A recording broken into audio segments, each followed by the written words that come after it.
శ్రీమాత్రే నమ. జై గురు దత్తాత్రేయ నమ.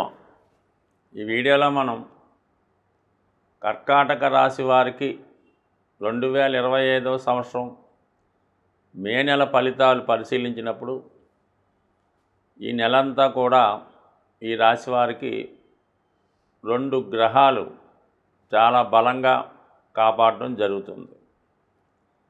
ముఖ్యంగా ఈ నెలంతా కూడా ఇంచుమించు కుజుడు రాశి యందే సంచరించడం జరుగుతుంది. ఆ కారణం వల్ల జాతకుడు ధైర్యంగా నిర్ణయాలు తీసుకోవడం జరుగుతుంది. తన యొక్క సామర్థ్యాన్ని పెంచుకోవడానికి, ఆరోగ్యాన్ని పెంచుకోవడానికి ఏదైనా వ్యాయామం లాంటి చేయడం జరుగుతూ ఉంటుంది. ఆహారపు అలవాట్లు చాలా వరకు మార్చుకుంటారు. ఒక విధంగా కఠిన నియమాలు పాటిస్తూ ఉంటారు. కొంతమంది ఈ సమయంలో బ్రహ్మచర్యాన్ని కూడా పాటించి ఏదైనా ఒక దీక్ష లాంటిది కూడా తీసుకోవడం జరుగుతూ ఉంటుంది. కుజుడి రాశి వారికి యోగకారకుడుగా దశమ పంచమాధిపతి అవటం వల్ల, దశమాధిపతి లగ్న ప్రవేశం వల్ల, రాశి ప్రవేశం వల్ల జాతకుడు ఎవరి సహకారం లేకుండా తన వ్యక్తిగత సామర్థ్యంతో ఉద్యోగాన్ని సంపాదించడం కానీ, ధనాన్ని సంపాదించే ప్రయత్నం కూడా జరుగుతూ ఉంటుంది. అంటే ఏదైతే కర్మ చేయడానికి తను ఈ భూమి మీదకి రావడం జరిగిందో అటువంటి కర్మని చేయడంలో సఫలీకృతం అవడం జరుగుతుంది జాతకుడు. ఇక పంచమ స్థానంగా పూర్వపుణ్యంగా తన బాధ్యత నిర్వహించడం, తనలో ఉన్నటువంటి సామర్థ్యాన్ని, టాలెంట్ని నిరూపించుకునే ప్రయత్నం జరుగుతుంది. ఏదైనా తన సామర్థ్యాన్ని బట్టి ఏదైనా ఒక సంస్థలోనో ఒక పరిశ్రమలోనో ప్రవేశం జరిగే అవకాశం ఉంది. ముఖ్యంగా సినిమా రంగంలో కానీ, మీడియా రంగంలో కానీ ప్రవేశిద్దాం అనుకున్న వారికి ఈ గ్రహస్థితి చాలా వరకు మంచి బలాన్ని చేకూర్చడం జరుగుతుంది. అంటే ఎక్కువగా ఈ కర్కాటక రాశి అది చంద్రుడికి సంబంధించిన రాశి అవటం వల్ల, గురువు అక్కడ ఉచ్చస్థితి, ఇవన్నీ జాతకులకి మంచి సామర్థ్యాన్ని, అలాగే గుడ్ లుకింగ్ని, అందాన్ని ఇవ్వడం జరుగుతుంటుంది. సో ఆ కారణం వల్ల ఎక్కువగా సినిమా పరిశ్రమలో హీరోయిన్స్ అందరూ కూడా ఈ రాశికే చెందినవారై ఉంటారు. అందువల్ల మీకు ఏదైనా అవకాశం ఉంటే, ఏదైనా ప్రవేశానికి అవకాశం ఉంటే 100% మీరు కొత్తగా ఇండస్ట్రీలో ప్రవేశించడానికి అవకాశం ఉంటుంది. ఇక ముఖ్యంగా మరి గురు భగవానుడు కొంతకాలంగా 11వ స్థానంలో మీకు అన్ని రకాలుగా చేదోడు వాదోడుగా ఉంటూ సమయానికి అటు ఆర్థికంగా సహకరిస్తూ ఉన్నటువంటి గురు భగవానుడు కేవలం ఈ నెల 15వ తారీఖు వరకు మాత్రమే ఉండడం జరుగుతుంది.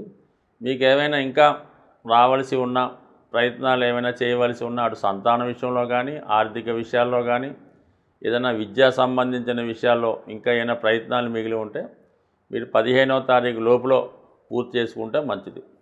దాని తర్వాత గురువు 12వ స్థానంలోకి రావడం జరుగుతూ ఉంటుంది. అంటే గురువు 12వ స్థానంలోకి వచ్చినప్పుడు తన యొక్క కారకత్వాలని ఎక్కువగా ఇవ్వడం జరుగుతుంటుంది. అందుకని ఎవరన్నా సంతానాన్ని ఆశించే దంపతులు చాలా కాలంగా సంతానం కలగకుండా ఉంటే వారు ఈ మే 15 తర్వాత మరి సంతానం కొరకు ప్రయత్నం చేయవచ్చు.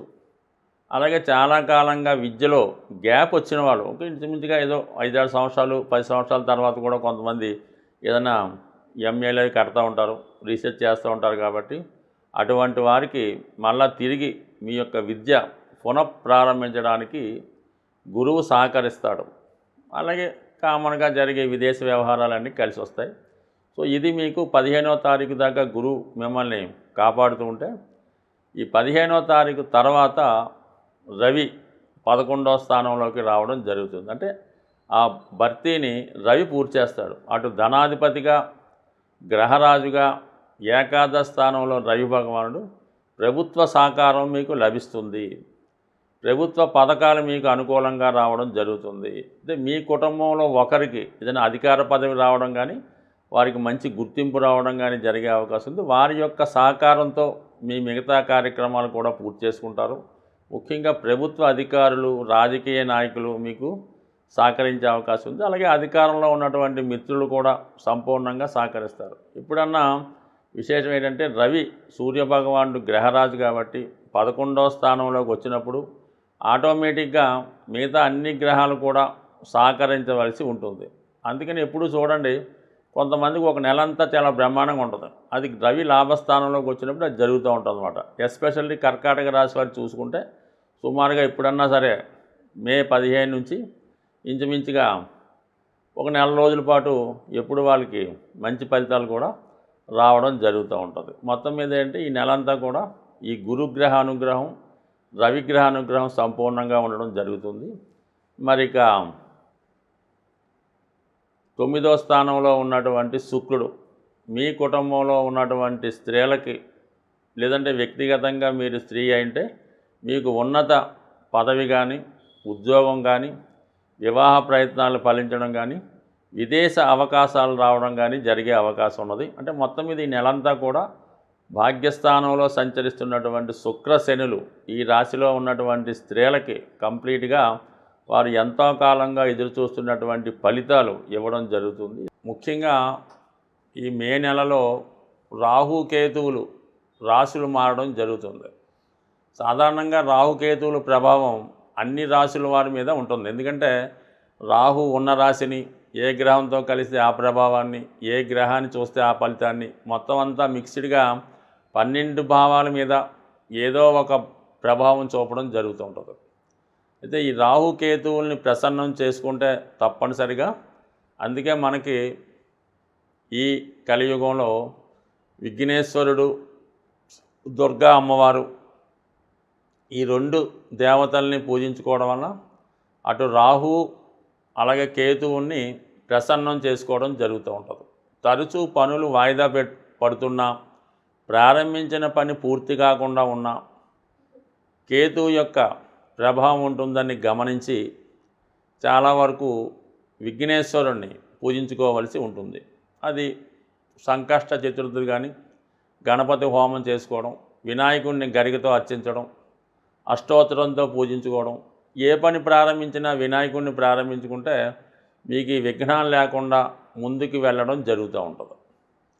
అలాగే రాహు ప్రభావం ఏ విధంగా ఉంటుందంటే ఇతరుల చేతిలో మోసపోవడం, అలాగే పెద్ద పెద్ద అవకాశాలు వచ్చినట్టే వచ్చి వెళ్ళిపోవడం జరుగుతూ ఉంటుంది. అలాగే జాతకుడికి వ్యసనాల మీద ఆసక్తి మళ్ళుతూ ఉంటుంది. విషయాన్ని ధైర్యంగా ముందుకు చెప్పలేకపోతుంటాడు, ఏదో విషయాన్ని దాయడం జరుగుతూ ఉంటుంది. కొన్ని నిజాయితీగా వెళ్ళలేకపోవడం, ఏదో ఒక బలహీనతకి లోను కావడం, ఇలా జరుగుతూ ఉంటుంది.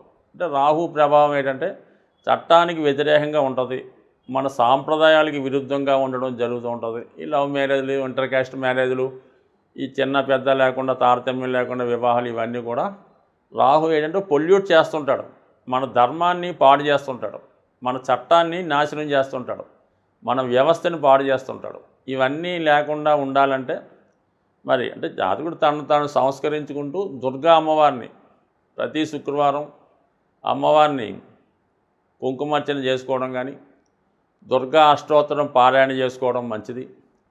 అమ్మవారికి ఏదైనా నిమ్మకాయల దండ వేయడం కానీ, ఏదన్నా నైవేద్యంగా పులగం లాంటిది నైవేద్యం పెట్టడం వల్ల, అలాగే గుమ్మడికాయ సమర్పించడం వల్ల, ఇవన్నీ చిన్న చిన్న పరిహారాలు వాళ్ళ టెంపుల్లో ఆచారాన్ని బట్టి, అక్కడ ఉన్నటువంటి సాంప్రదాయాలను బట్టి ఉండడం జరుగుతూ ఉంటుంది. బట్ ఏదైనా తరచూ విఘ్నేశ్వరుని, కనకదుర్గ అమ్మవారిని, ఏదైనా ఒక శక్తి స్వరూపాన్ని ఆరాధించడం వల్ల కంపల్సరిగా జాతకుడు రాహు పెట్టే ఇబ్బందులు, భయాల నుంచి బయటపడే అవకాశం ఉంది. వీటన్నిటికన్నా మరి చక్కగా లలిత సహస్రనామాన్ని నిరంతరం, అంటే రోజుకొక నామం చదువుకున్నా సరిపోతుంది. ఆ నామాన్ని, ఒక నామాన్ని ఎన్నుకోవడం, దాన్ని ఒక 18 సార్లు, 16 సార్లు, లేదా 108 సార్లు చదువుకోవడం, మళ్ళీ ఇంకొక రోజు ఇంకొక నామాన్ని అర్థంతో సహా తెలుసుకొని దాన్ని సంపూర్ణంగా మనస్ఫూర్తిగా ధ్యానం చేసుకోవడం వల్ల అటు రెమెడీగాను పనిచేస్తుంది, అటు ఐశ్వర్యాన్ని ఇస్తుంది. బట్ ఏదైనా దీన్ని మించినటువంటి రెమెడీ ఇంకోటి లేదనే చెప్పచ్చు. ఏదన్నా ఇతరులు చేయడం కన్నా సొంతంగానే చేసుకోవడం మంచిది. అంటే మా అమ్మాయి ఇవన్నీ చదవదండి, మా అబ్బాయి కుదరదండి, మేము చేయొచ్చా అండి అంటే మీరు చేయొచ్చు, కానీ ఎవరికి వాళ్ళు చేస్తేనే ఈ ఫలితం తొందరగా వచ్చే అవకాశం ఉంటుంది తప్ప మీతో ఇతరులు చేయడం వల్ల ఏంటంటే ఏదో కొంత ఫలితం వస్తుంది, కానీ ఏదో 10 సంవత్సరాలకో 20 సంవత్సరాలకో వస్తుంది. అదే మనం చేస్తే అది శీఘ్రంగానే రోజుల్లో వచ్చే అవకాశం ఉంటుంది. స్వస్తి.